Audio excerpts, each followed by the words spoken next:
you've been on my explore page a couple of times actually before I followed you today. Oh, really? Yeah, and I I remember. didn't know that. Yeah, because here's the thing. I only follow one other person from like the lifting community, and it's Lift Run Bang. Oh, yeah. Yeah. So I've always loved his style because I went through physical therapy just because of a stupid benching accident. Mhm. And ever since then, my shoulder mobility and my chest pec area was just kind of hurting. Over the years, my hips started hurting, and it was like all right side based. Come to this day, I have muscles in my neck that are just not even supporting me the way they should be, right? And it all Mhm. came from that type of interest. So when I saw, people like you kind of breaking down things out of the normal talked about occasions and like practices, Mhm. it hooks me. So it's like, okay, this guy knows what's up. That's not, they speak more about, yo, I figured this out because I went through it, Yeah. and that's where I come from. You know what I mean? I didn't really go to school or do anything. So I'm the type of person where if I start speaking, I'm going to be like, people are going to think I have no credit to this, but it's mainly out of experience. And I think that's one of the best like learning tools we have.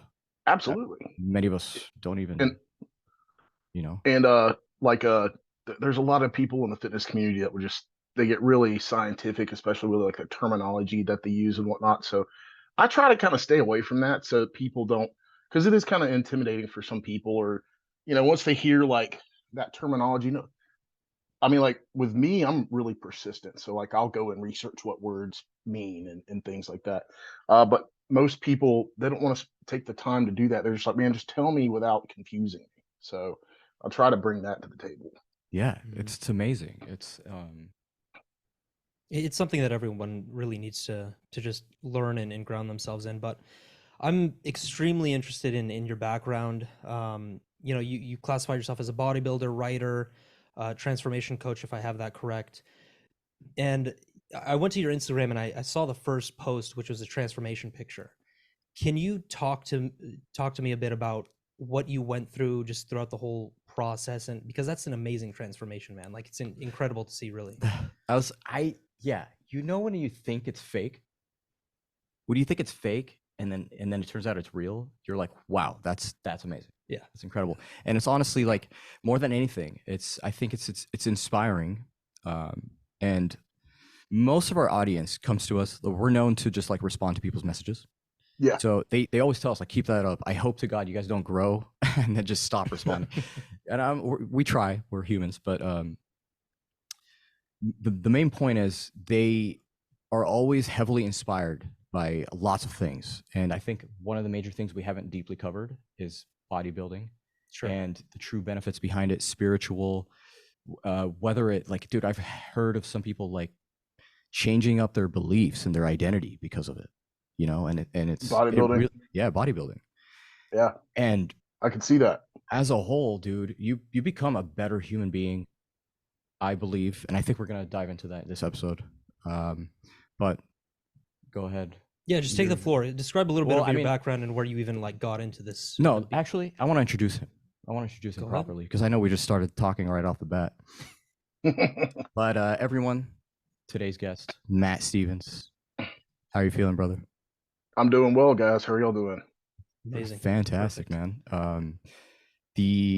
In today's age, ladies and gentlemen, we are facing a war. The war has led us to believe that it is on men specifically.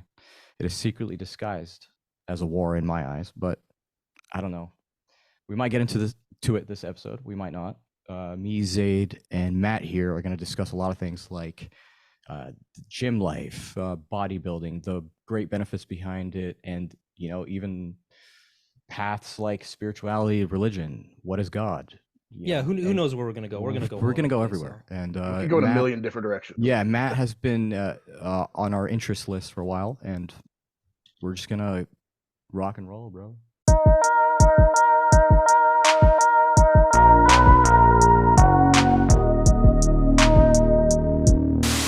All right. So, Matt, I know that going to the gym may be difficult for some people. Mhm. and a lot for many reasons. It could be looks, it could be inner self confidence, it could just be. Well, besides, when we think of looks, we think of fat, we think of bigger, right? But it could be also the opposite, which is Yeah. a lot more skinny than the average person. Um, I know a lot of people face a war within themselves and don't really know where to start when it comes to practicing an agenda of some sort at the gym. So I remember me personally going to the gym, skinny guy. I would walk in there and absolutely know nothing about it. Like you'd think bicep curls are the all, and just doing pull-ups, and you don't understand anything about striations and things like that. So it helps. You don't seek to go the next day. You feel like you've almost done enough. People don't really know where to start, and I feel like I want you to get into the story of your life, in a sense, and just tell people where you came from. I mean, me and Zaid here know, but I find it so interesting that I would like you to share it. Yeah, no, absolutely. And also I appreciate y'all having me on today. Of course, Yeah. man. Enjoyed listening to y'all's stuff. I've gone on a binge of some clips. So We uh, appreciate the love, yeah, man. absolutely. I like what y'all got going on here. So, but yeah, basically, anytime I kind of give a rundown on this, I'm like, where do I start? Because I could start, anywhere. Um, but basically, to make a long story short, all throughout high school, being in Alabama, we take football pretty seriously out here, and they start you off really young in the gym and whatnot, just teaching you techniques. I mean, when I was like 12, we had like a broomstick that they were just teaching us technique with, to really set us up for success in high school and whatnot. So yeah, lifted all throughout high school for football. When it ended, I continued to lift for a little while, but I decided not to pursue college football because it was like, well, I'm not going to go D1. I'm not going to go scholarship. And I've heard it's just like a job at that point. I was like, I don't want to do that. I had fun with my buddies in high school. I'm done. And so there was really no point for me at that point, at least I thought, to lift anymore. So I quit going to the gym. That was one of the worst mistakes I've ever made. But I was then decided to pursue music because I had always played music on the side. I had a band in high school and whatnot. So got into another band, moved off to college. I went to the University of Alabama and played music with some of my best friends and my brother up there, and had a great time. Too good of a time actually at one point. And I got really caught up into the party scene. Like I went up there making straight A's in my classes, and then ended up failing out of school. Mm. And so it was a combination of a few things. Uh, Irregular sleep schedule. Um, I was prescribed to like a Vyvanse or that ADHD medication, whatever it was. I a lot of drinking. I was eating fast food for just about every meal, and yeah, just a lot, just a really unhealthy lifestyle, and it eventually caught up with me. Um, and the way that it affected me, like I would go to class and it would be sitting in class paranoid, like thinking people are staring at me, and it made it so uncomfortable. I just stopped going. But anyway, I eventually uh, ran my life into the dirt, essentially. And I was dating a girl at this one point, and uh, she ended up breaking up with me. It was a really terrible breakup, but it was what I needed because it helped wake me up. And uh, that's when I decided to get back into the gym because I was, depressed, broke, didn't, I was literally like not doing anything with my life. I mean, if I was her, I would have broken up with me too. So I was like, I can't blame her. Of course, I was mad at the time, but now looking back, it's like she did the right thing. Yeah. Yeah. So anyway, there was this morning when I woke up, and it was the picture in that before and after photo that you looked at, the before photo. So that morning, I remember it very vividly. I woke up. Well, maybe it wasn't the morning. It was probably afternoon, knowing me back then. So I woke up in the afternoon, I walked into that bathroom, like I didn't have any money to go, buy weed or uh, go drink with. So I was just kind of stuck in my sobriety. Well, I walked into the bathroom and looked in the mirror, and just all of a sudden, just like this mix of powerful emotions: disappointment, disgust, sadness, despair, anger, you name it, man. All of these negative emotions, just a wave of them hit me. And I was just like, how did I let myself look like this? Because I had my shirt off. I was looking at myself in the mirror, and I was like, this is the worst I've ever looked. And I was like, I'm a loser. Like, how did I get here? How did I let myself get here? And I remember thinking, like, I'm done. This is it. Like, I'm tired of this crap. It was a day of reckoning for me. And I took a picture that day because I knew I was serious. I was like, this is the last time I'm going to ever look at myself like this again. And I want to remember what I felt like on this day. So I took a picture. Uh, didn't think that it was going to be a before picture or anything like that. That was not the point of taking this picture. So, um, but yeah, I eventually got to work, got back in the gym, and turned things around pretty quickly. And then just since that day, things have not been uh, linear. They've been up and down. Like there have been points where I've regressed and then got back into it, then regressed. So it's been up and down all the way through, but upward trend ever since. Man, it was one of the best things I've ever done for myself. Really turned my life around.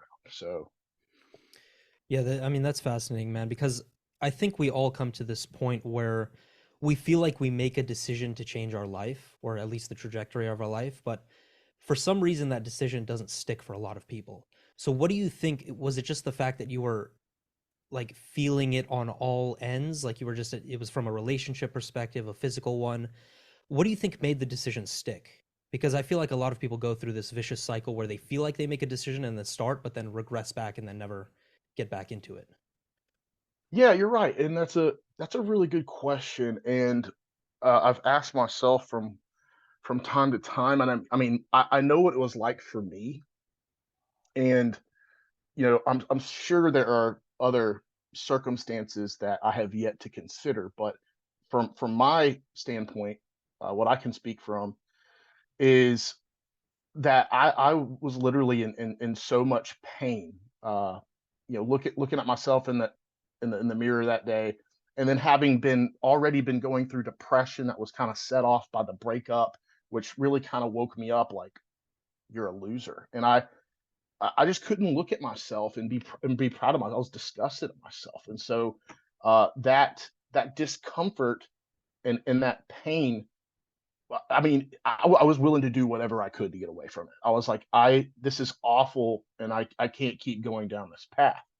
And for a lot of people, unfortunately, when they get to that point, oftentimes later in life, it's too late. So it's difficult to kind of explain to people what, and this has been an ordeal that I've been trying to wrap my head around for a little while now.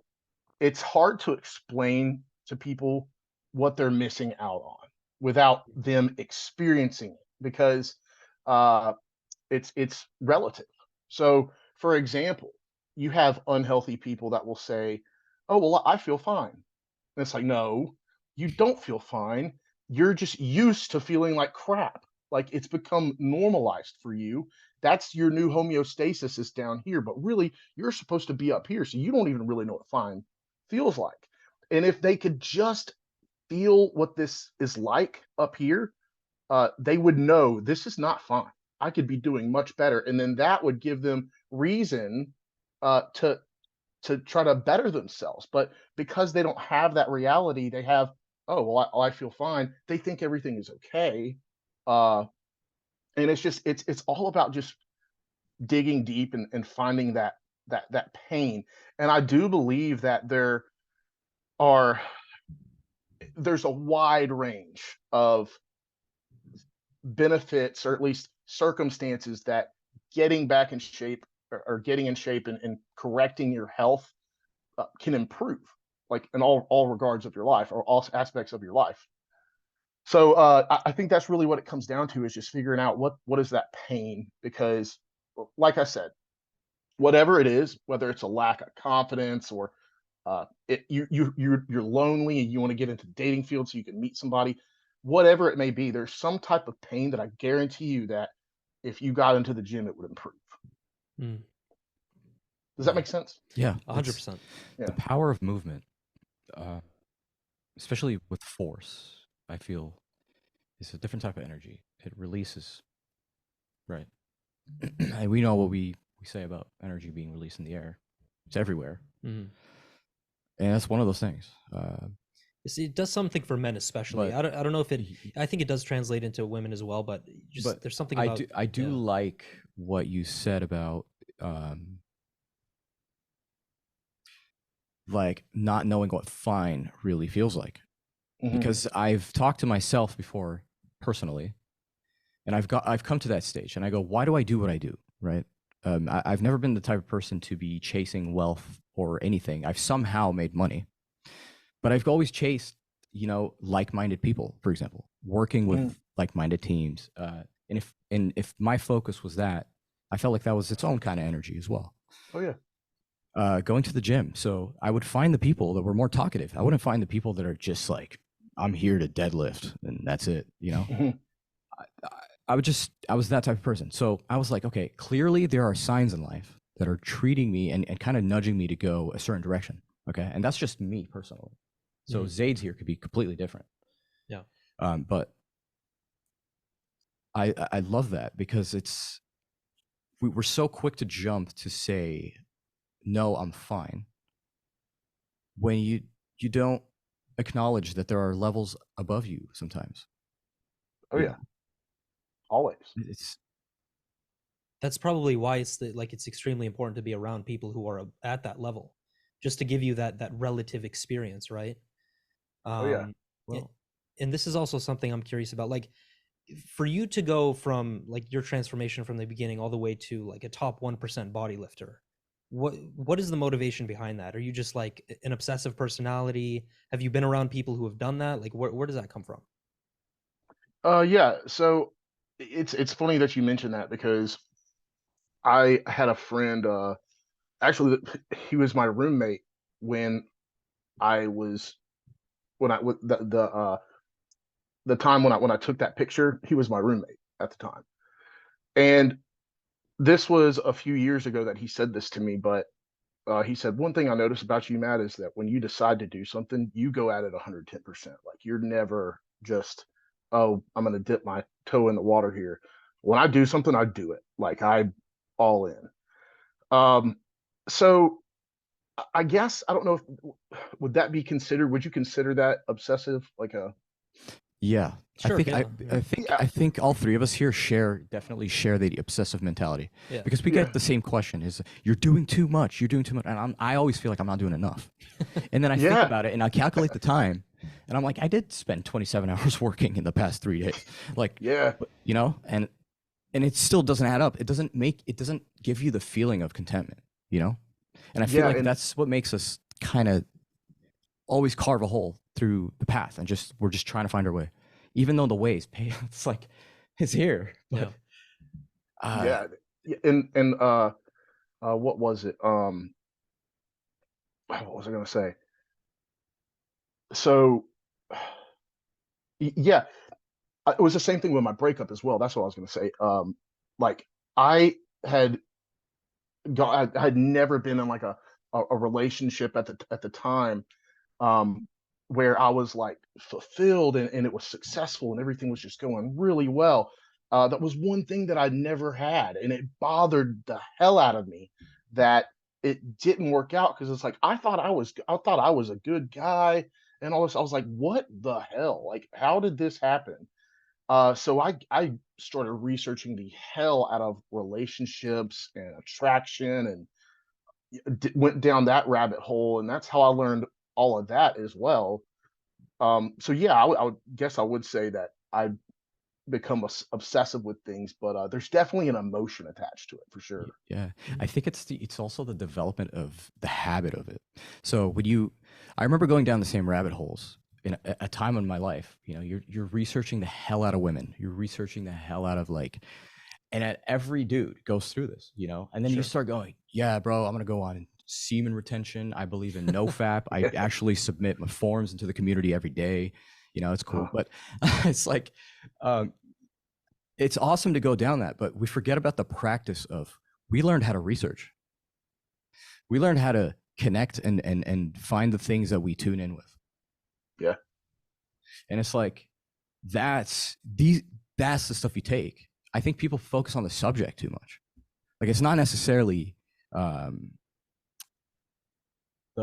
being interested in women. It's why. It's the intention. It's going meta with it. It's going down with it. Yeah. And honestly, honest to God, I think most people do not know how to get deep these days. Right. Communication style. Very One-on-one superficial. communication. Yeah. One-on-one communication. Impossible. I see it with my neighbors. Real quick, so funny. I went out the other day, and my neighbor just looked up and took out the trash. So now I came in, rolled up. I just took out my food from my car, and then I was like, "Hey, neighbor." She looks, and it goes away, and I'm like, Oh. and she sees me talking, so she goes, "Oh, AirPods out," and she's like, "Did you say something?" And I was like, "How are you doing?" And now I'm just like, the timing is off, and I don't feel like doing this, you know? Yeah. And it's just funny that it's just how people operate these days. It's nuts to me. I think we come from a place where it's just like we'd rather connect and overshare and communicate, you know, because that's where it's at. We're humans at the end of the day. We're not American citizens. We're not like, we're broader, you know. Mm-hmm. Yeah. We forget that, but I think it's to do with a lot. But back to the point. Well, what you were saying earlier about feeling fine and the result. You said that people a lot of times focus on the result. Was that right? You said a lot of people like to focus on the result more, or the on result or the subject. Yeah, on the subject more than the on the actual subject. Okay. intention behind it. You know what I mean? So it's deeper than that. Yeah. And I guess I was referring to, you may have reworded it or worded it differently from what I heard, but I remember what just popped in my head when I heard you say that was there's results based goals, and then there are process based goals, and I think a lot of times the process based goals get left out. They're not considered because they're not what's desired, and we're always like, for example, especially in my profession, you always hear people, okay, well, what is your goal? What do you want? Well, I want to lose fat, 10 pounds of fat. Well, okay, that's great. Well, how are we going to get there? And let's set goals for that. Like, for example, I want to be 90% consistent with my diet this week. I want to wake up every morning at 7 and go on a walk.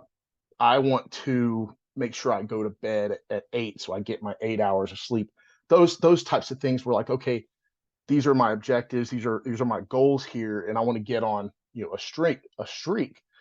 And because here's the thing is, when you focus on the process, the results are inevitable, as long as you're making the right adjustments and whatnot. The problem I think most people have is they focus so much on the results and the end product that they neglect the process, which then neglects, which then affects the end result. Yeah. So it's not developing that, because I try to explain the bigger picture to people. Like, this is about developing a lifestyle. This isn't about an end result, because the problem that people have when they just do that is that end result is like the finish line. Mm-hmm. They get there and the race is over. And then that's when people throw everything that they worked for to the side and they go back to their old ways.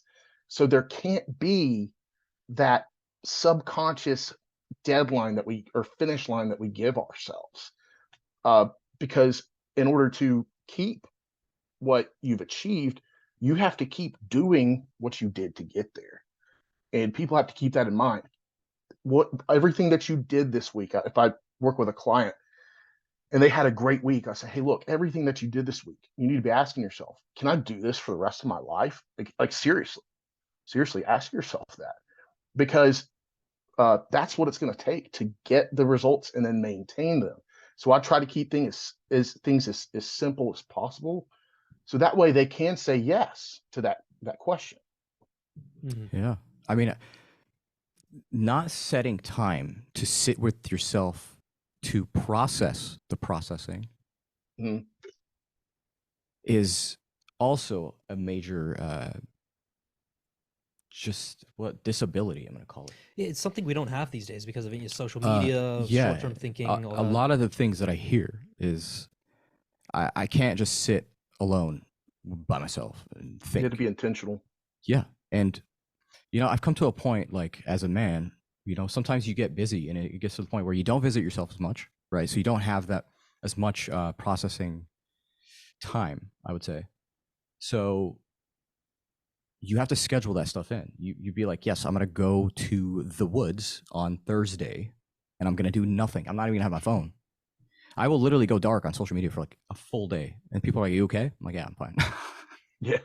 But it's just to reorganize, reconnect, and process, because in those times, that's where I truly think about the shit I did on YouTube today or the other day, right? And everything that I learned, I would dissect it and sometimes think of key parts while on these journeys, right? Mm-hmm. And process them. And I realized that I have dissected them and they have now become broader and they're easier to think about. And then I realized that there are processes within these subjects. Mm-hmm. And you start hinting at them. That's just, and that's kind of why you need to sit in the dark. It's because you need the time for you to truly think about how deep a subject may be. Yeah. It's truly teaching your brain how to wire itself to think. That's where logic comes from, common sense. Where does that come from? It's to really wire that in. Yeah. And just to add on to that, that's how you grow.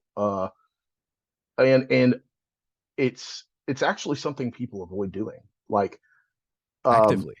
yeah, like for example, anytime, like, everyone has emotional triggers, and yeah, they're always subconscious. So you're not always aware when they're triggered. You just react.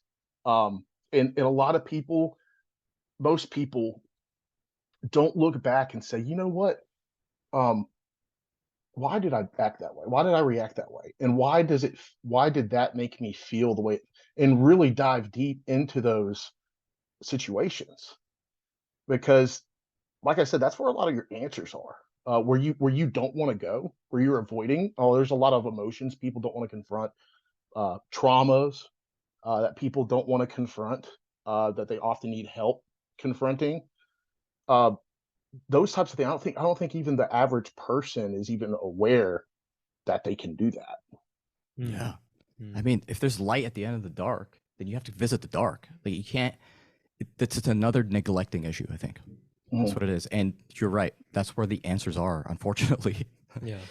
It's been like that forever, and that's the only way. So, to our listeners. And I want to ask a question about like the industry as a whole. You can talk about bodybuilding. I know that's a distinct thing from like fitness and just health in general. Mhm. What do you think is A, the worst quality of your industry, and B, the best quality of your industry? Oh, damn. Oh, that's a really good question. So I think it really all just depends on who you're dealing with. Um, and so basically, like, the worst quality, I'll just come out and say it. It's got to be the marketing. Marketing is got to be the worst as far as the fitness industry is concerned, and the lying and the misleading. We just had the whole Liver King Oh, issue yeah. happen recently, where he's in supplement sales, and he professes to be this, ancestral, you know tenets, like living as our ancestors lived, or whatever it was. And little did we know that this dude's geared up, like he's out there shooting PEDs to achieve the look that he had. And I even thought to myself, I was like, man, there's no way. Like, this entire time I was like, there's no way that dude looks like that just by doing this. I mean, he would be skinnier. Yeah, I mean, Yeah. you work, so you know. Like, Yeah, and so I had a hunch that he was getting a little bit of help. yeah. And then sure enough, it comes out. And so it's just people don't appreciate being lied to. I mean, like I don't think people have a problem with PEDs. It's the lying that they have a problem with. They don't like being misled. And I think the industry still has a big problem with that. It's improved. It's gotten a little better, Mhm. but of course, there's still work that has to be done. And so I'd say that's the worst aspect of the industry. The best aspect of the industry is that um, most of the most some of the most motivated, uh, best people, helpful people I've ever met have all been like successful in the fitness industry, or at least healthy. And I think that there's this, I guess how would I say it? There's this misconception that when you go to the gym, there's a bunch of people that are judging you and they're assholes and whatnot. That couldn't be further from the truth. Like Mm. you go to the gym and they're some of the nicest people you'll ever meet. They want you there. They want you to take care of yourself. We all understand how important health is because we're putting forth the effort to take care of our bodies and take care of our health. And so we know what that feels like. And we want, I, I know for a fact, I want others to feel like that too. So I feel like that is probably the best part of the industry is the people who truly do want to help and want to uh, just improve health across the board for the population. Um, so yeah, that's probably what I would describe as the best. Mm. And oftentimes those people have a very dark past, and they've learned to utilize that for a better purpose. I mean, at least that's what I've seen within my own life and within other people, such as yourself. So, I definitely Mhm. commend that. Oh, and one other thing, Sure. and I appreciate that, Zaid. Yeah. One other thing is uh, the growth aspect. And I guess this is more in terms of like bodybuilding, but we talked about there being like a spiritual aspect to it, and there really is because if you think about it, when you're in prep leading up into a bodybuilding competition, you're fasting. You're fasting from so many different things. Uh, you're not drinking alcohol. You're not eating junk food. Like you are being on top of, and there is like this.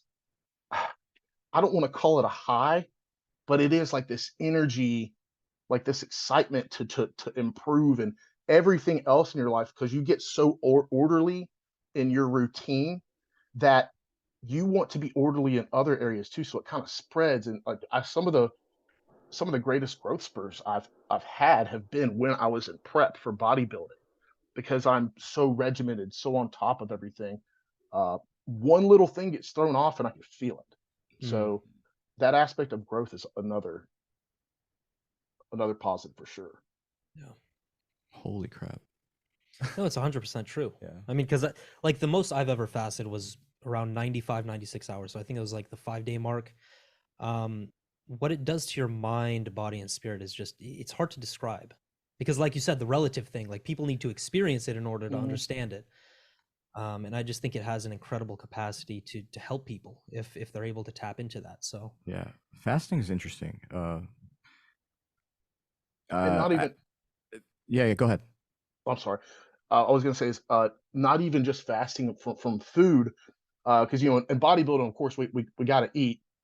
We're just kind of limited, building up into a competition, limited to what we can eat. But we're fasting from other things like um, there are certain things that I just won't do. Like I won't go out. Oh, okay. yeah. Fasting from Yeah, certain items and things. and and I guess the best way to put it is fasting from culture, Yeah. Mm. because we really aren't. You cannot uh, be integrated in culture because, of course, people are out drinking, they're eating junk food, they're watching TV. Like I don't do any of that when I'm in prep, man. I am like in growth mode. So it's fasting from all of those aspects of culture. Yeah, point A, point B. It's like you're that owl. It's kind of like my retreats when I usually have like a film to work on. We're usually Uh-huh. just jam packed in a house. So you're just point A, point B, eat, come back.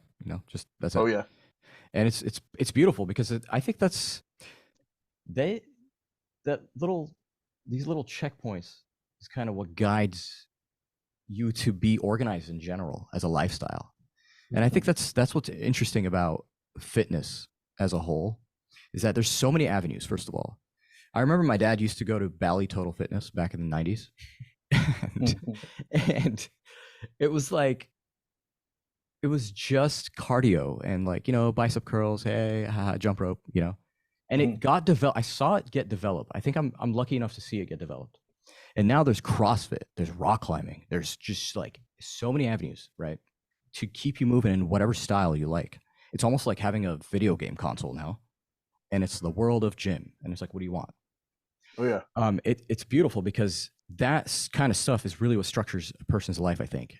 And again, it's because of the process, not the subject. Mm-hmm. Boom. Just is it beautiful because we neglect it, man. Like, those times when you sit there and you're like, I really was motivated to go to the gym, but after work now I'm like, oh, dude, those were like the most explosive like back days. Those were the days I threw up in the parking lot. Like it was, and those were the days of growth. Surprisingly, it taught me a lot, because it went. Not only did you ignite an experience of a lifetime, you don't know you're gonna have an experience of a lifetime, and we say that over and over again. Once you exit the house, you don't know what you're missing out on. You don't know what's gonna happen. It could be anything, right? And that's what's beautiful about it. And I think the gym and the fitness is the same way. It's like an entry level thing with YouTube these days. You could just, you could search up Matt and just watch his videos and get inspired. And you'd be like, wow, I have changed my life. Was it because of Matt or was it because of the gym? It's the process. It's whatever led you there. And it's awesome. I think one of the gates is Matt for sure. Because first of all, you produce amazing content. It's easy to follow, and it's short form and it's long in the shortest form. It's beautiful. Yeah, he goes deep in short form, which I like. I like it.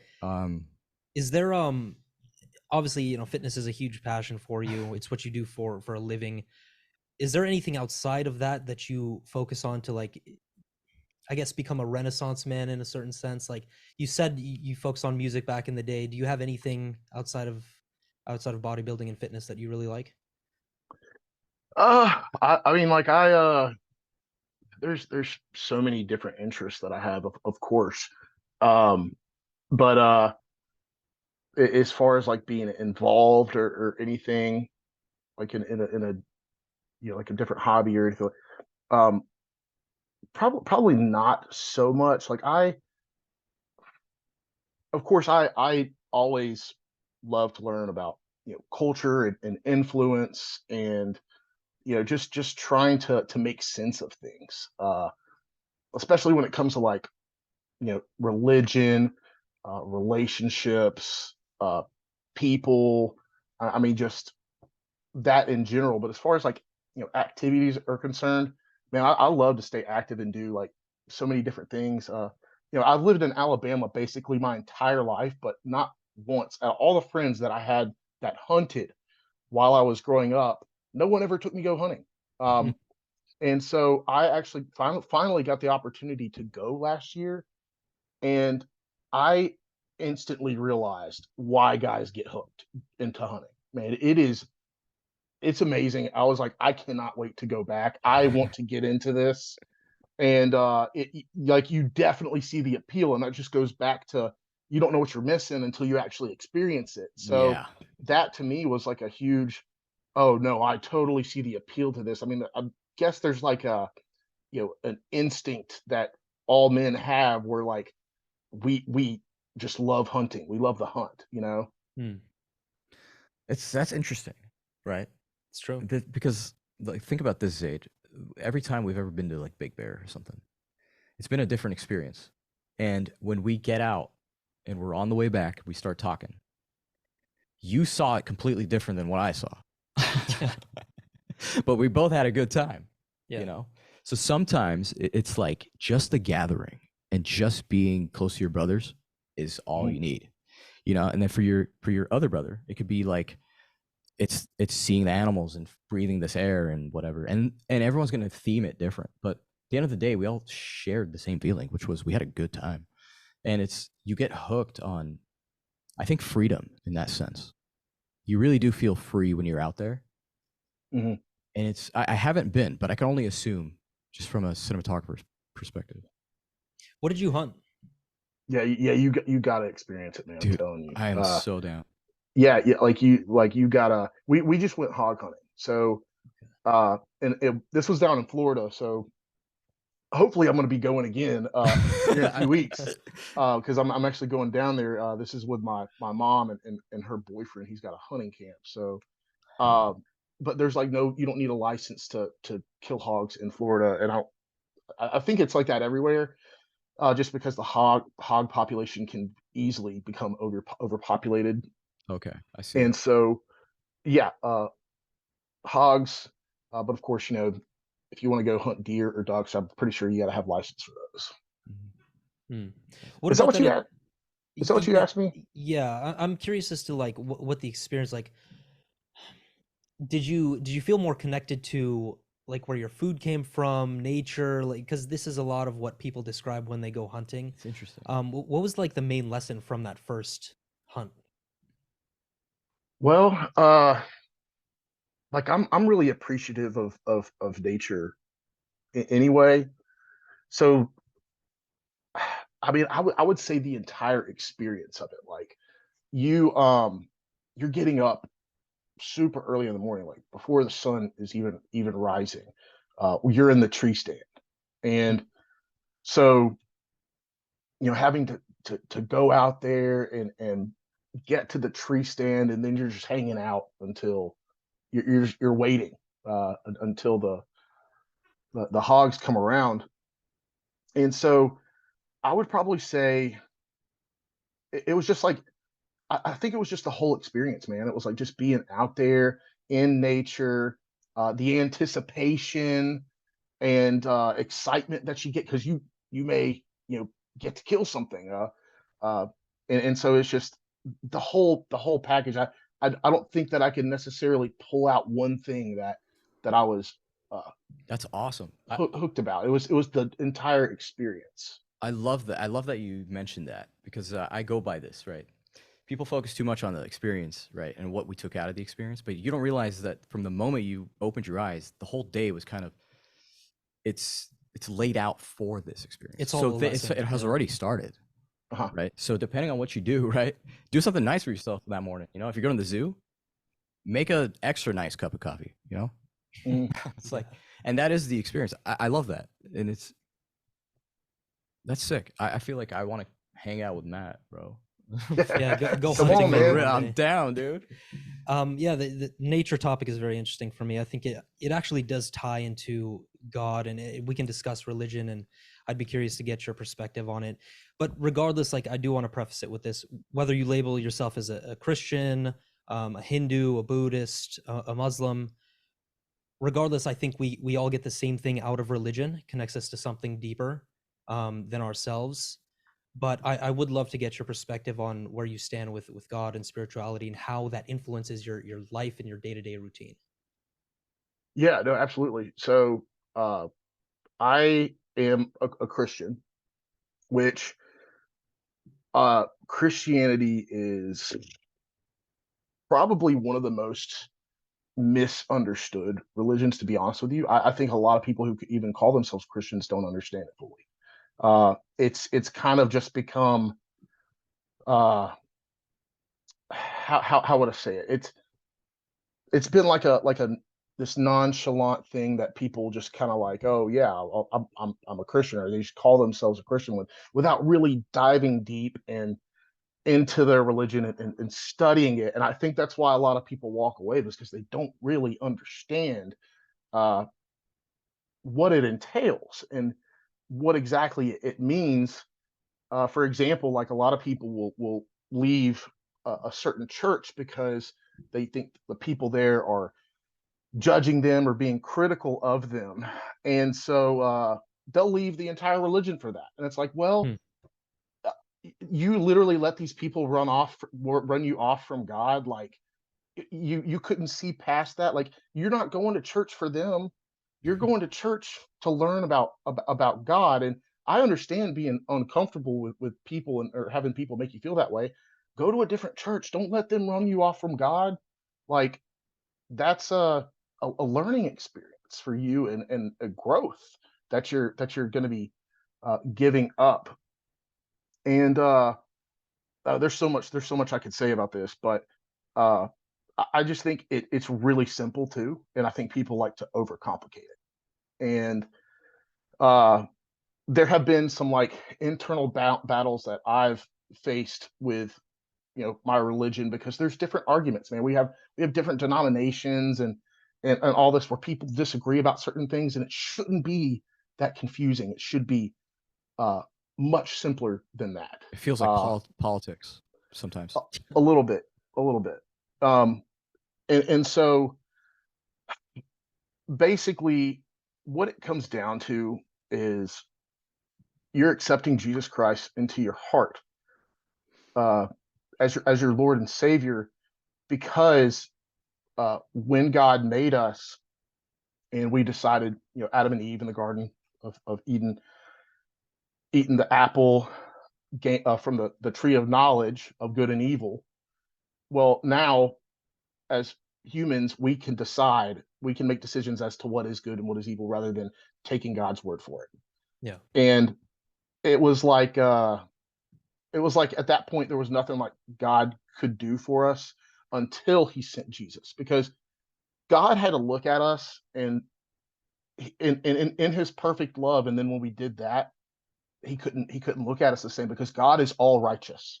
Like he cannot uh disregard evil things, and we do all have a certain inherent amount of evil in us, unfortunately, because you can't have good without bad. True. Mhm. So basically, what God had to do is he had to find a way to be able to look at us and to save us again, to protect us from his judgment, because he's righteous. He has to have a judgment. So he sent his son down as a sacrifice for us, so that his son would take on the burden of that sin, instead of us being judged for it. Now Jesus is, and we put it on his shoulders, so that God can now look at us and love us in the same way that he loves his son. Yeah. And to me, I just think that's so beautiful. And I don't think people understand fully uh, the immensity of that, because I don't know exactly how much y'all have learned about Christianity, but to me, that's like the ultimate showing of love, you know. Mhm. Um, and it is kind of confusing and whatnot, but that's another thing is, y'all, we're never going to fully understand God. You're never going to.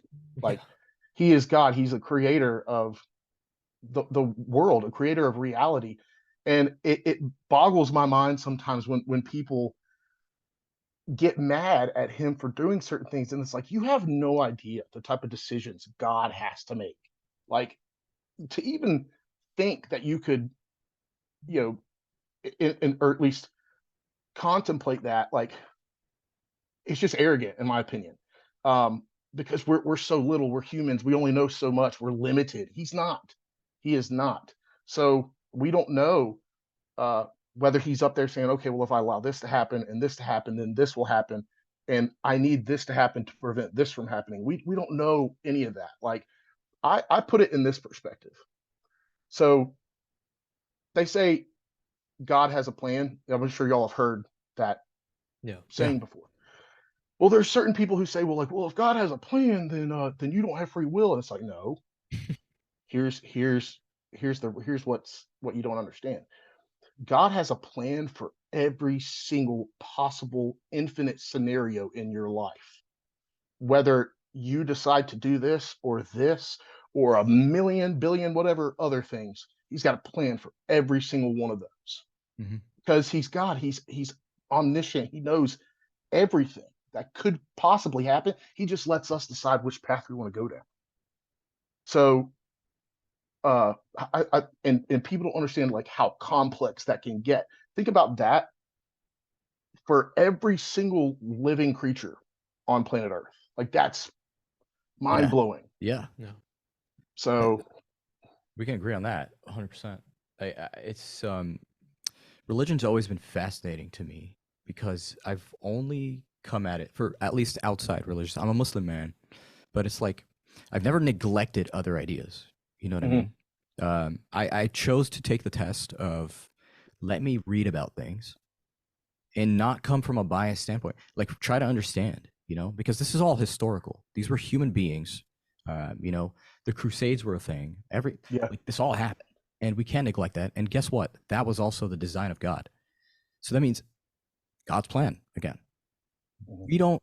I don't think we should be chasing what God's plan is at all in religion, but it's more like I've come to realize every religion shares I would say 90% So much, or more dude. of the same teachings, right? oh yeah, The other parts are just narratively speaking are completely different, right? So everyone's going to have their section of Earth, the regions that we called, right? So we had like the area of Damascus back in the day, which ran the Middle East and it ran through the mountains of Iran and like all that good stuff. And we had like some other regions of Asia and like the history of China and all that. So we're coming in from these light bulbs of ideas, and everyone is sharing through their perspective and perception, really. So when you read about these different religions, you can feel that theme. And I'm going to call them themes because it leaves a feeling in you when you're reading into books, especially when they're by God, right? Mhm. So the only thing that I can like think back to and really relate is that everything teaches you how to be honestly a great person. First of all, it gives you organization in your life. Mhm. It has a backup support for your heart. That's one of the most important things. So we see all these like this young generation is just lost, and it's like they're Yeah. not following any religion. That's that to me is even worse. I've noticed it's very polarized. There are some who are very into it, and there's some who are like super far away, like Yeah, I think totally lost. was it Jordan Peterson that said this, but I think it was like ask students, do you believe in hell or heaven, or are you going to if you die, do you go to hell? And they just laugh. They're like, we don't care. But back in the day, people went, heaven, obviously. I believe in heaven and hell, yeah, But they actually acknowledged it. Now it's just a Mhm. laughable subject, which Yeah, which is a shame because I think yeah, like at the end of the day, all religion, at least most of it, like it teaches you to walk a straight path. And that path is based on morality. It's based on like making the best decision by the people around you. yeah. So I don't understand why people get caught up in camps. I mean, It's nutrition, yeah, fitness, everything is a camp. We're all tribalistic, yeah. so It's and funny. I agree. It's the same thing. Everybody's got to be a part of a certain team. And I think what people fail to recognize when you do that is that you also have to identify with the bad of that team. And a lot of times people don't, especially when it comes to politics. Like the left and the right both have idiots on. There's idiots on both sides, and both sides love to point at the other side's idiots, but don't want to acknowledge their own. Yeah, hypocritical. Which honestly, Mhm. I've seen like, dude, it doesn't matter. It could be your own people, and you're like, wow. And sometimes it's you, and you go, oh my god, me. But it happens. Sometimes we do things subconsciously. That's not the point. I think the point is like, look, I'm just gonna leave it as simple as this. In Islam, I think one of the hardest things that hit me, and it was so simple too. It was this: the first words that were brought upon us was read. It didn't tell you what, didn't tell you anything. It just said read. Guess what I've been doing for the past 10 years? Been reading books, just been reading articles, been Hmm. reading, researching, reading. And guess what I've become? the next 10 years. I didn't think I'd be here. I never planned this as a part of my life that I would be here. I thought I'd be like making movies all the time and just working on set. But was this chosen for me? I don't know. And that's the thing. I just had faith in something. Okay. Mm-hmm. And that something, by my terms, is God. And that's all it is. I just wake up, I do my job, go to sleep. And if I made $0, made 100, it's the same thing. And that's the kind of yeah. He's been back here, like I see his reflection in my screen. I see him staring at me. Like, that is so funny. Matt's dog just came into the shot. It's hilarious. Yeah, like one of my favorite quotes of all time is, I forgot where it came from, but the left wing and the right wing are part of the same bird. Yeah. It's a holistic understanding of whether it's nutrition, religion, God, politics. Like at the end of the day, people have to take on this holistic approach. And this really ties back immediately into what we said earlier about connecting. Human connection is missing. There's a reason why I dislike preaching today, at least. It's just not effective. It's a repellent almost. Yeah. Right? I agree. And especially because the younger generation is changing, and it's trying to become all about culture, and culture is above religion at this point. Oh God, no. And it's changing the language. We don't even know proper English anymore. It's you see it, and it's like, it's sad, and it's worrying more than anything, because you don't want to, the real stuff, and it's hard to see the fake kind of protrude and start taking over. Well, and another thing too is that in the Bible, God tells us, do not be conformed to this world, to the ways of this world, which is culture in a lot of ways. And you see how misleading culture can be. It's evil. There's a lot of evil aspects of our culture, and it's trending towards that. Well, now when I heard that line and I'm looking at things from a cultural perspective, now I understand why God said that. Back then, reading the line for the first time, it was like, okay, well, what does that mean? But now taking a look at everything, it's like, oh, okay, no, that's exactly what that means. We want to avoid that. What are some things, maybe 1 to 2 things, because you strike me as a very curious person. What are 1 to 2 things that you're diving into right now? What are you learning about? In terms of it could be anything. Lifestyle. It could be anything in your life, honestly. I think people are usually interested in current, like, if I post something on my story right now, people are more interested in that than the actual post I posted 2 weeks ago. You know what I mean? Yeah. So like, as this episode comes out and catches traction, I think people are gonna love to hear about. They're always fishing for something new, and I feel like you're the type of person to offer that. So, are you reading anything of interest right now? Are you looking into a certain industry? Yeah. Well, just real quick before we move over to that, I just want to make a quick interjection, because I think it's really important for people to understand this, especially if they are Christians, but even if they're atheists or whatever listening to this. I want to set this record straight for people that as Christians, we're supposed to be the embodiment of Christ. We're supposed to be the representatives of Christ. So there used to be like this little corny acronym, WWJD, what would Jesus do? And I understand why that became popular, because people don't ask themselves that enough, especially Christians. And we make our own religion look bad a lot of the times. And I know that we're people and we make mistakes. And I really wish people would give us that grace and that mercy, because we all make mistakes. And we all let our emotions get the best of us and whatnot. But as Christians, we're not supposed to be condemning others. We are supposed to be representatives of the love of Jesus Christ. And that is how you get people to accept Jesus into their hearts. You don't tell them they're going to go to hell. You tell them, or you show them grace. You listen to them. You pay attention to them. You basically you're being kind to them, and eventually they're going to have that conversation. Like, Matt is such a great guy, or whoever it may be is such a great guy. I wonder, what is it about it? And the best thing that you could do is just set an example for others. And I think that there's not enough Christians who do that. And I just kind of wish that was something everybody understood, Yeah. was Yeah. instead of being judgmental and condemning and being critical of others, show them love. Like, that's what we're supposed to be doing. Take a step So, back. True. Yeah, yeah. yeah. Rethink things. That's an But yeah, awesome reminder. yeah, but yeah, now to answer your question, there's actually a few things. I'd probably say, if we want to give it a general label, it's going to be functional health.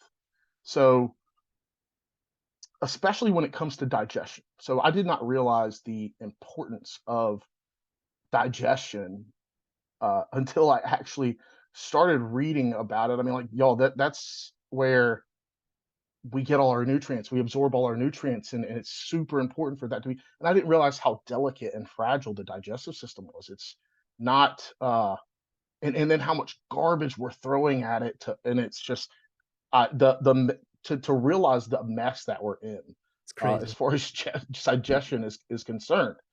Um, and what I've learned, what I've come to realize is that Western medicine, for the most part, is, I mean, this is not the part that I learned, but it's mostly profit driven. And so once you realize that, and you look at everything from that with that lens, you could see why they make the decisions that they make. And you are a lot more profitable when you're sick than when you're well. Like, their incentive is to make money. It is not to make you healthy. So, with that being said, there's some things that I learned about our healthcare industry that didn't really sit well with me, but now I make sense of it because I realize that it's not meant to make you healthy. It is not. Mm. And yeah, certain aspects of it are. It's not totally black and white. There's definitely some nuance in there, of course, as with anything. But for example, I had a gastrointestinal issue after my competition this past summer, and I was almost certain that it was SIBO, which is small intestinal uh, bacterial overgrowth. So you have an imbalance of bacteria that are in your gut, which can have certain effects on your body. So anyway, I scheduled an appointment with a gastroenterologist and went in there. They ran a ton of tests, and I was like, okay, great. We're going to get to the bottom of this with all the tests that we're running. Inconclusive all across the board. And finally, on our last meeting, I was like, okay, well, what's next? We haven't gotten a diagnosis just yet. Like, what's next? And she told me, okay, well, why don't you come back again in 6 months, and we'll do a review. I was like, wait, what? I was like, we don't even have a diagnosis yet, and you're just gonna tell me come back in 6 months? You just want me to live with this? Like, you're not gonna do anything for? That's why I'm here. I was like, are you kidding me? You run all these tests, and they're inconclusive, and this is all you have to offer? I was like, what type of scientist are you? Like, what type of doctor are you, like, to make a decision like this? And so another aspect of that too is I realized that I had some certain levels of my thyroid were off. Well, come to find out, there's a connection between the gut and the thyroid, and more than likely it's the gut that has to be resolved in order for the thyroid issue to be resolved, because the gut, they both kind of influence each other. But there's a greater chance that your gut is where the issue is, because so many different things could go wrong there. So that got me thinking, like, okay, well, if that's the case, then why wouldn't a gastroenterologist be working with, like, an endocrinologist? Because I believe it would be an endocrinologist who would deal with the thyroid. Um, Yeah, I believe why so. aren't yeah, why aren't they working together to, and that's the thing, is specialists like that, they don't.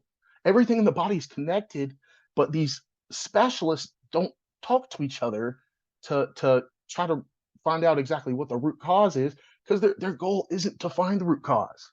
Their goal is to find an effective method to treat the symptoms and manage the symptoms.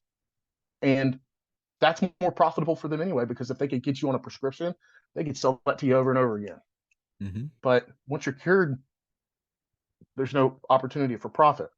So I hate to say that, I really do. And I do believe that there are good people. There are good people, doctors who really do want to help people. I just think that uh, they're not being told everything. Um, I think that the way that they have it all set up, as far as like education is concerned, and the organizations of uh, hospital hierarchies and things like that, and the influence of like other companies on education and departments like the CDC and FDA, all that. I think it's just so much uh, that they've got it to where these doctors kind of stay ignorant to that aspect of it. But there are certain doctors who will wake up and say, you know what, I'm tired of doing this. Like, I want to actually help people, and this is not.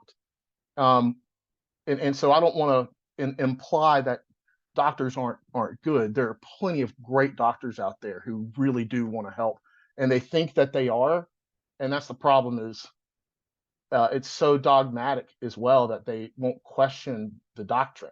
Um, so it's a huge mess. But there are people waking up, and I dove into functional health to actually learn, how can I resolve this issue? Because I can't, if I can't rely on a doctor to help resolve my issue, I'm gonna have to take matters into my own hands. Well, what can I do with my diet and all that? And there's always something. There's a way to do a lot of things, probably a majority of things, to resolve them on your own. But I'm reading this book right now, Why Stomach Acid is Important, and that's a pretty big eye opener. Um, Basically, these antacids are it's a massive industry. It's billions of dollars. They sell billions and billions of dollars of antacids every year. It's a cash cow for them. It's a Well, sham. yeah. And here's the thing. Uh, if you watch any commercial for like Prilosec, Zantac, Tums, whatever, uh, they'll do everything except just come straight out and say acid reflux heartburn is caused by too much stomach acid. They'll hint at it, but they'll never come out and say it directly, because that would make them liable. Like, they're wrong. The data disagrees. There are plenty of stuff. It's well documented that acid reflux and heartburn isn't caused by too much stomach acid, which rarely. It's most commonly caused by too little stomach acid. Bingo. And people don't know that. So they take a look at these commercials and they're like, oh, this is going to relieve me Yeah. of the pain and everything that I'm experiencing from acid reflux. That's all I care about. Little do they know what they're doing to themselves downstream as far as digestion is concerned and nutrient absorption.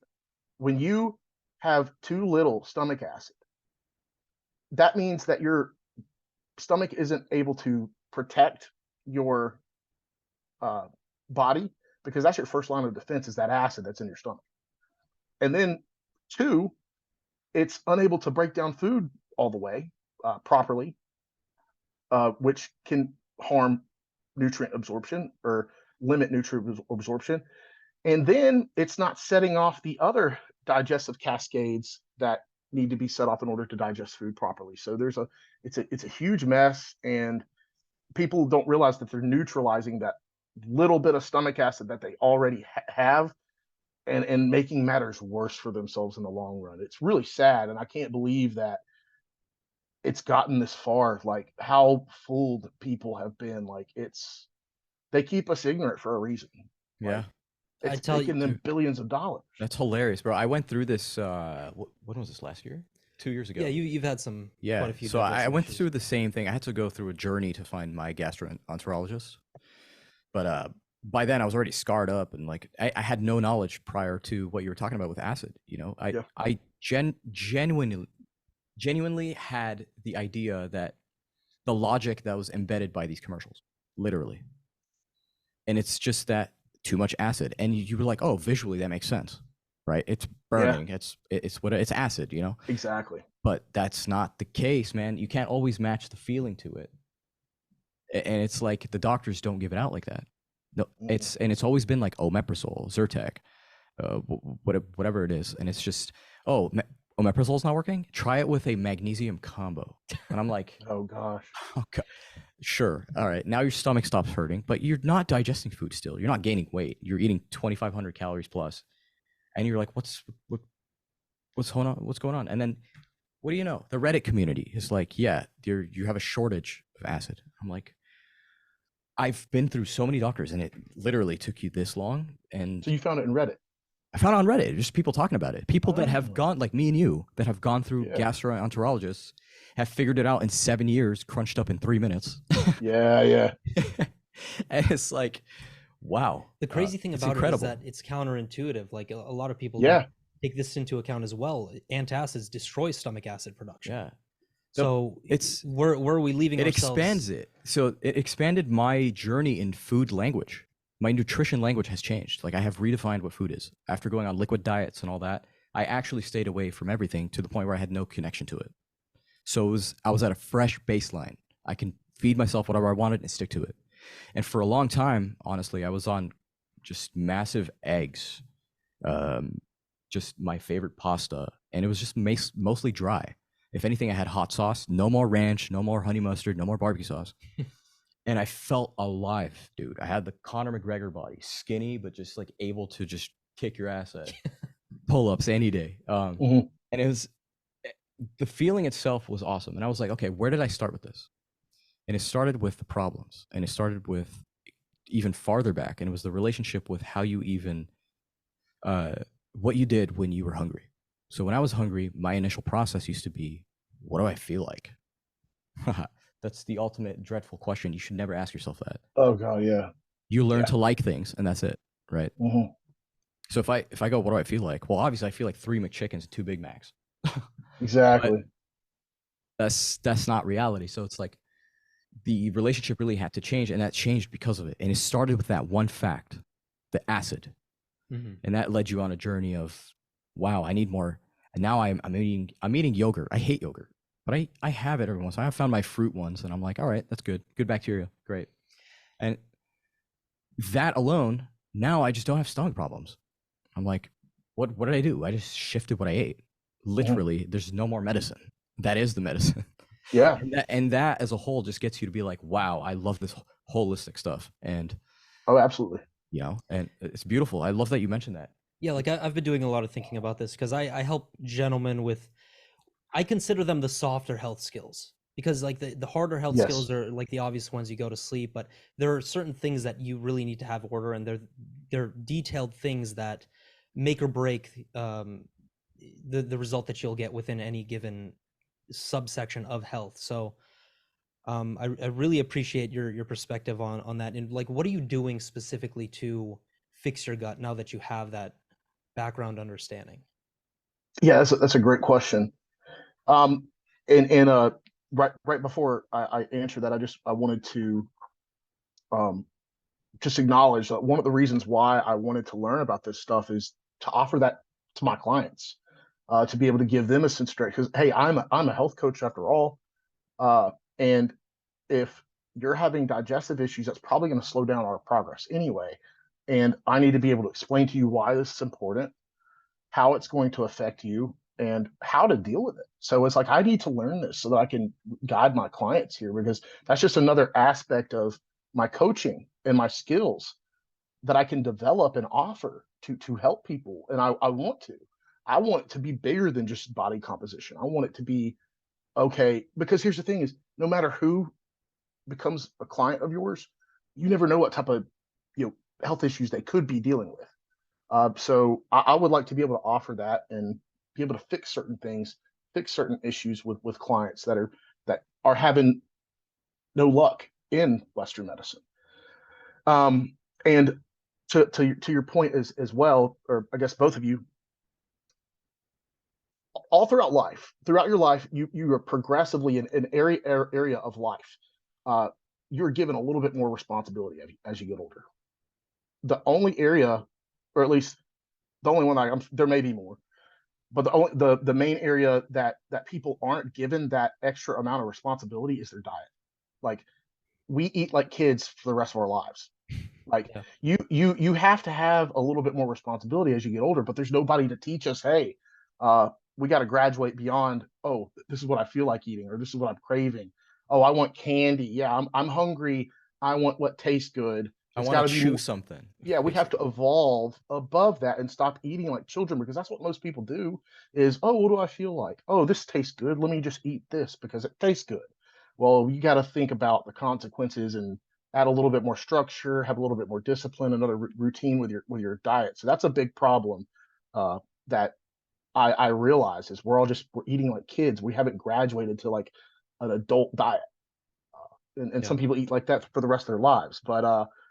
But yeah, so to answer your question, Zaid, basically for my issue, it's not 100% resolved yet, and it can take several months to resolve a gut issue, and that's another thing that people need to be able to understand as well. Is if you get on a protocol, you got to think to yourself like, okay, I need to stick with this for however long. Like some people can resolve their issues within 3 weeks.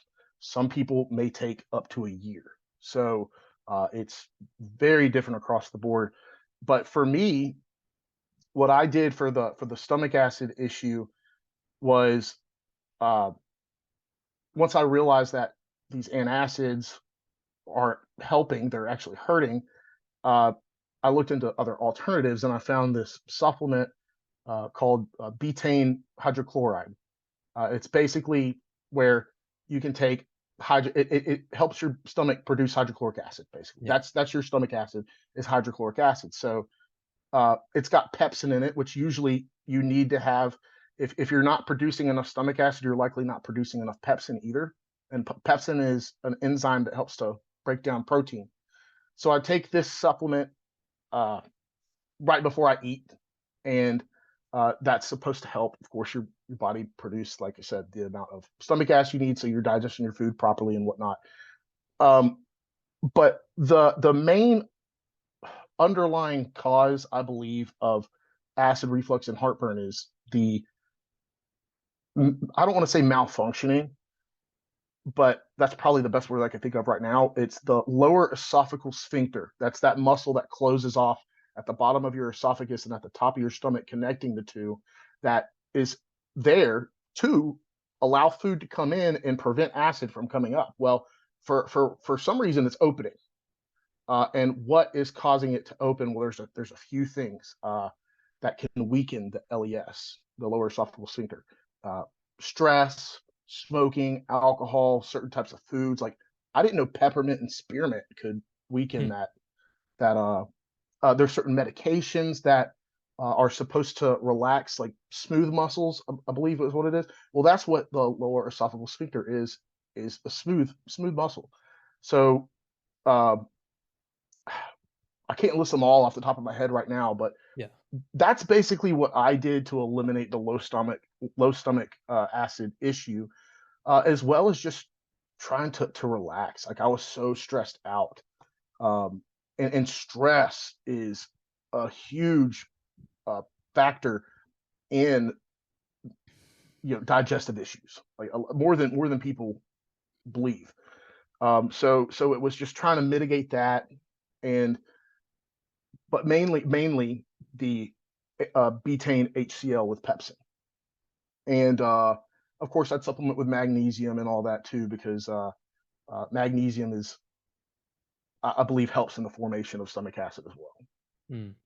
And just to add on to that, I think that's all valuable stuff you've given. I mean, a lot of people just really don't know any of that information. One thing, I'm big into circadian biology. I'm a big fan of like studying the circadian rhythm and making sure that that's all dialed in regards to sleep and overall health. One thing a lot of people don't think about is that eating a large meal after sunset, I mean generally let's say 7:30 to 8 p.m., that's what actually allows that valve to open up when it's supposed to be closed. So that's another like practical tip a lot of people can take. Just you can get away with like small amounts of fruit and small amounts of other like whole food nutrient options, but if you're having your large meal right before bed, it's a recipe for disaster, especially with acid reflux. Yeah, it can be because when you eat, there's a lot of cascades that happen when you eat. Of course, even just thinking about putting the food in your mouth or seeing the food can make you salivate. Yeah, So there's a few cascades, the cascade of events that happen in your digestive tract, and one of them is time to produce more stomach acid because we're about to eat more food. So when you do go to bed and you have food in your stomach and whatnot, and you do have a good amount, that could possibly, especially laying down, yeah, could, yeah, very potentially cause the LES to open and allow acid into the esophagus. I love it, man. It's music to my ears. Dude, yeah. I love it. I'm actually excited for this episode to be released because it's gonna pop, dude. It is gonna pop. I think the last thing I want to get into is really just to conquer the complaints of most people.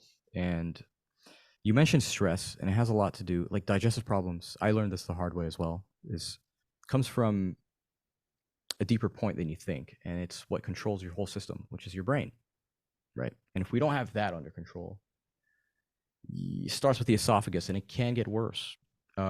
So I think the point is we don't focus enough on being open-minded with health either. So we neglect, like we'd be like, nah, there's no way my brain could be responsible for this. Why neglect it? Yes, there could be. Like we run to simply thinking we know things Mhm. rather than taking the time to just read about it Well, it's the and Dunning-Kruger explore. effect Yeah. a lot of times. And it's like, honestly, just read the book by David Frankel. It was what was the book called? I forgot what it was called. But it basically was just, do you remember it, right? I was thinking of Viktor A. Frankl. Oh, Victor A. Frankel. Sorry. I said Oh, Oh, David. is that Man's Search for Yeah, Meaning. Victor A. Yeah. Frankel. Man's Search for Meaning? Yep. Okay, yeah. Beautiful book.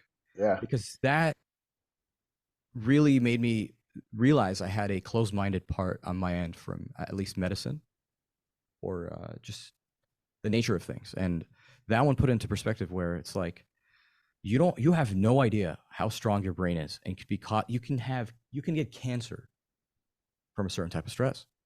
Yeah. That's insane. And just me knowing that one sentence, like fact, can change your life, which is why I tell people, like, read that book or just follow us, follow Matt. Like we're trying to kind of just hint at, this is a collective duty to be the best version of ourselves because there's no room for anything else. Like at the end of the day, our time is short. I don't want to be living here seeing kids die at 20 and 18 and 14 and dude, suicide rates are going up. Like it's just, for what reason, man? A girl. So it's like I think the mental structure of everything is the core thing that's going to take care of you going to the gym, you submitting to the identity shift and lifestyle that you want, you balancing out your schedule, and it's just, it leads to organization and a better feeling, and that's what happiness is. It's just being about all of it. It's proactive and excited about tomorrow. Stopping porn so that you can get your receptors working to enjoy and being triggered with the normal mundane things in life. Mm-hmm. We don't have that anymore. Like it's gone. You know what I mean? And it's Yeah. even with music. It's a tap of a button. You can switch songs any moment. There's no putting the cassette in and just waiting or fast forwarding even. So you have to through it. It's just straight to the next point. And it's, if we don't realize that that's a problem, then we're never going to change. Yeah, and Matt, this is like one of the last things that I really want to say, because I've seen your work. We followed each other for a little bit of time, and I really do have to commend you on the information that you're putting out and the fact that you have skin in the game. You had a video on that. I think it's extremely important. So you are doing God's work, and you're making a lot of change in people's lives. So I do commend you on that. A character to follow, guys. I appreciate that, man. Yeah, no, I appreciate that for sure. Of course, man. And you're absolutely right. That aspect of, I don't know. I guess there's a lot that goes into it as well. Like with people not, or just being disconnected and not present and uh, curious about certain things. And there's a lot, like I said, there's so many factors that come into play, especially like with men in masculinity. You know, people say we're having a crisis of masculinity, and there's a lot that has gone into that. But for the most part, there's a lot of boys who are growing up without that positive, strong, masculine male role model in their life to teach them, hey, this is what it means to be a man. This is what you're supposed to do. This is how you handle yourself. And men, we need that. We need that. We don't just, masculinity isn't something that just comes with age. Masculinity is something that you earn. And there's a lot of men who don't understand that. And masculinity is also bestows masculinity. So if you look like, you know, back in like tribal times and whatnot, there would always be some type of event. For the Jewish people, I believe the bar mitzvah, when they turn like 13, that's kind of their, hey, this is you becoming a man. Um, and of course they have like, they usually would have, other tribes like in the past would have like grueling tests that they'd have to go to. They'd have to endure some type of adversity, some type of challenge in order to prove themselves. They had to endure pain or whatever it may be. And then after they get done with that, they're congratulated by all the men. I mean, think about the amount of confidence that puts in a young boy when the, Ceremonial. yeah, It's when the men of his tribe are saying, we're proud of you, you are now a man, you're here. Think about like how that would feel, you know. And so it's super important. And nowadays we don't have anything like that. You're yeah, just it's follow the it's crowd. And it's you know, depressing. Like I yeah, see it, and it's like graduate high school party, yay. 21, yay. Like, what are we looking forward to drink and then move? Like, they're so small. We could be counting and just filling in other things, like yeah, checkpoints like that, you know. The celebratory, like, brotherhood is very hard to find these days, I would say. yeah, You know, I know a lot of young men that are like 21 to 25, Just and lost, man. they're just lost. and they're craving it too. And they're just about like, okay, who are your friends? Well, it's Jessica, Jennifer, Kylie, and I'm like, what? Where the dudes at, man? Yeah, You know, seriously. and there's a shame with walking around as a sausage fest. No, bro. If anything, like we should be, you know, in that vibe of, you know, I hope someone fucks with us today. Yeah. Yeah. Well, I mean, That's what you should really be about. yeah, and that's another thing that I don't know. I guess a person to kind of point out would be like Andrew Tate, because he's kind of the hot topic, Yeah, kind of he the hot is. topic right now. But of course he has beautiful women around him, but for the most part, he's hanging out with his boys. He's hanging out with his guys, and uh, they're going out and doing cool things. You know, uh, they're going out and doing stuff that guys do. And I actually saw this like TikTok video. I think it was either yesterday or the day before, but this woman was talking about how men don't even, she was saying men don't like women, which is not true, but her point was that we're always trying to hang out with each other and impress each other and do things for each other as men. And it's like, you know, we are kind of doing that a little bit. Yeah. But that's the thing is, uh the respect of other men is important to us. Like that, like I said, that's kind of what bestows masculinity bestows masculinity. So if you can earn the respect of other men, like that That's everything. that kind of validates you. And so a lot of men see it that way. But yeah, there's not much of that today. There's a lot of young boys who are craving that, and they're lost, and I hate it for them. And it's like that's part of also like my mission of like the content that I put out and whatnot, is to help younger guys, because if they're anything like me, when I went through those breakups and I had to learn about what it meant to be a man and why things played out the way that they did, then I understood all of that, and really wish that somebody had taken me under their wing and showed me that stuff when I was younger, so that I wouldn't have had to deal with that, so that I would have been prepared for that. And I know there's a lot of men out there who are going to deal with similar issues.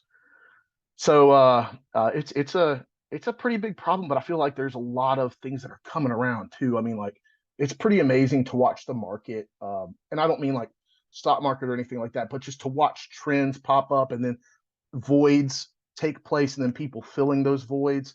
I don't know if you've noticed. There's different men's groups now. Zach Small has one with the Fraternity of Excellence. There's another gentleman on TikTok he's the Warrior's Way, and there's these groups of men that are kind of forming where you can actually go in and connect with other men and whatnot, and so we're finding ways to kind of resolve that issue, but it's just like we're not quite there yet, you know. Mm-hmm. Yeah. Mm-hmm. Sometimes there is a smaller scale to play with.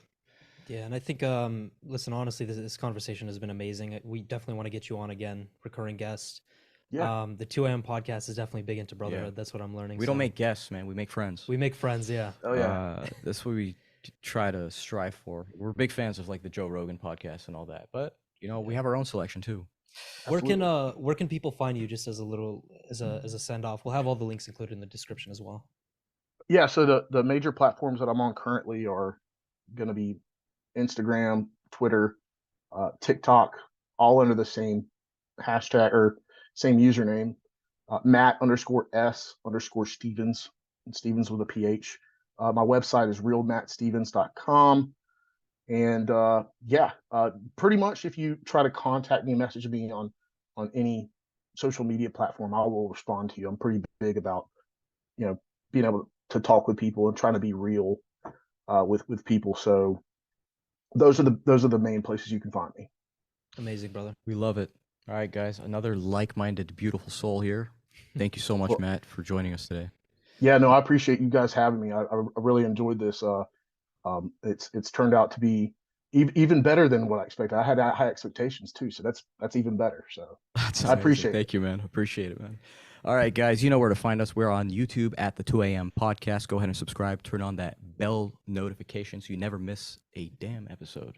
Yes. This one's going to be a fire one. Go ahead and share it. Rate us a 5-star review on Spotify, Apple Podcasts, and we're available on all major streaming platforms. We will catch you next time, guys. Peace. Peace.